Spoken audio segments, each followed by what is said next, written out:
Good morning everyone. Welcome to the Gifted Earth YouTube channel. Today I wanted to show you how to make an in-ground terracotta worm farm. So basically we're just using an upside down terracotta pot. I'm going to use this angle grinder, mark it out and cut the top off. That's going to be the lid. And then we're going to use, you can use wood or whatever you like for this part, but I like to have something underneath the pot because I want the worm juice and all the nutrients to flow out the side, not straight down. So that's going to be underneath, and then we'll put this one on top, and then get it ready for with your normal worm bedding, your compost. I've bought some starter pack of a worm farm, so get that all ready. And that's all there really is to it. And then you're just regularly feeding your worms with your food scraps, and I like to use shredded cardboard, newspaper, paper, weeds from the garden, chop that. I usually mow them over, pull them out, use the mower, break them up a bit, chuck them in the worm farm as well. So you've got plenty of regular food for them. You want to keep the moisture levels fairly high, so always adding some water to that as well. And the idea basically is that the worms, so that's their base, their home basically. And so you also want them to be, they're going to be moving around through the garden as well. So I really like this system. And if it gets a bit too hot for them as well, they can sort of regulate themselves. They can go a bit deeper.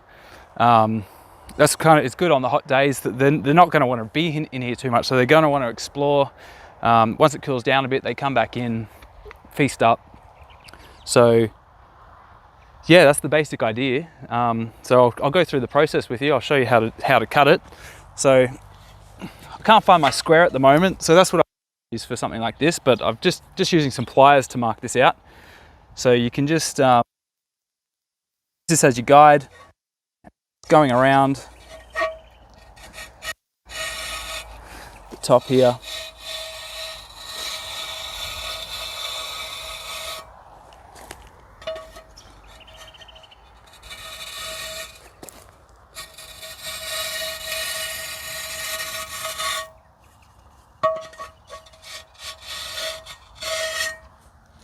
Okay, that part's done. Now the next part. Now, angle grinder. You want to be really safe with these. They're quite safe to use, but it's important to have safety goggles. It's good to have gloves as well. I've got some ear protection. So put them in. Now the other thing you want to, I've bought a diamond blade. That makes the cutting so much easier than I've used another blade before. It just disappears with 5 minutes. So this one just makes such an easy job of it. So yep, I'll show you how to do that one too.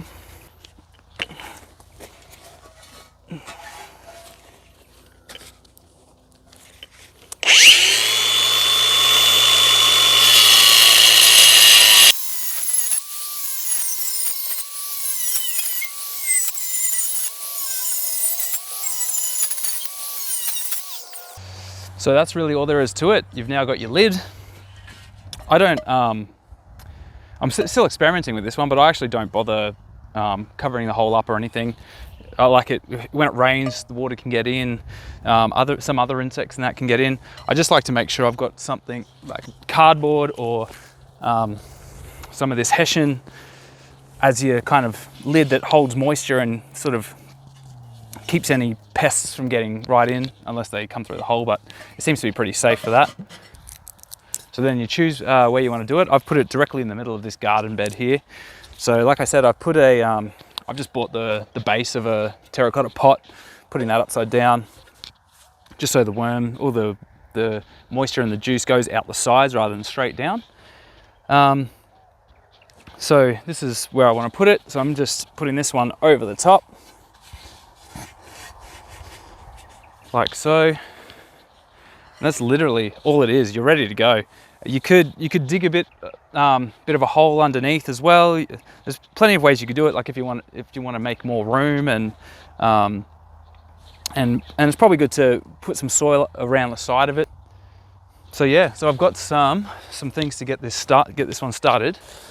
So what I really like about this one, you see a lot of people using plastic buckets or tubs to make their worm farm. They're drilling holes in the side, and I just feel like we have enough plastic in our day-to-day lives. We don't need to bring plastic into the garden. Like this area is like a natural environment.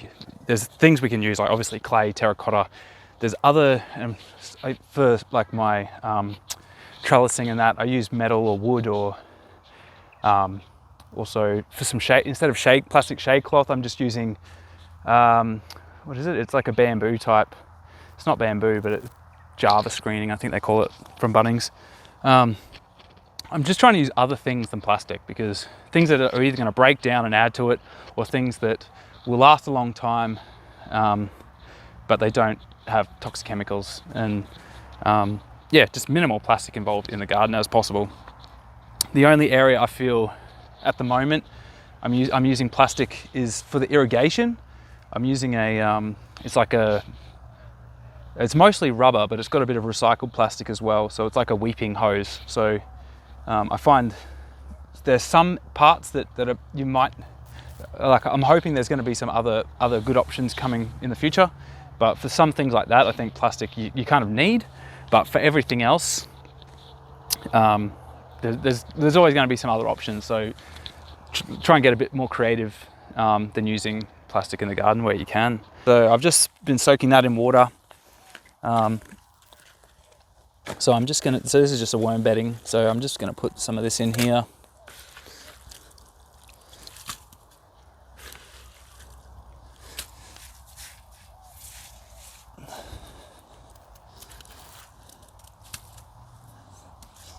Okay, now I'm also going to add so this is, what have we got here?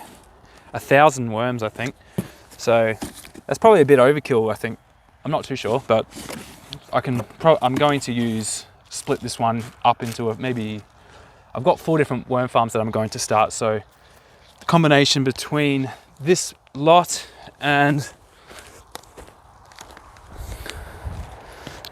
I also bought 1,000 worm of the worm eggs. So I'm going to probably use a quarter. So I'll probably use a quarter split this up. So I'm using basically 250 from here, 250 from here, and putting them in this one, and then doing that to the other 3 as well. So, okay. So I'll take a quarter of these worms. So got some worm eggs going in there too.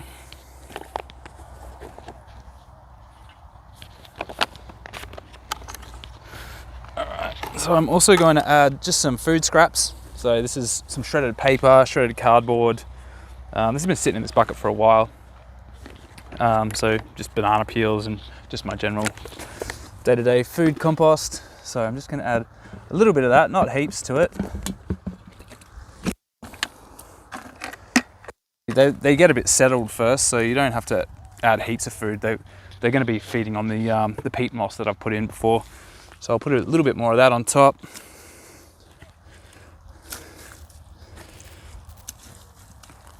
And then I usually put some cardboard. Could easily use this top of this box here.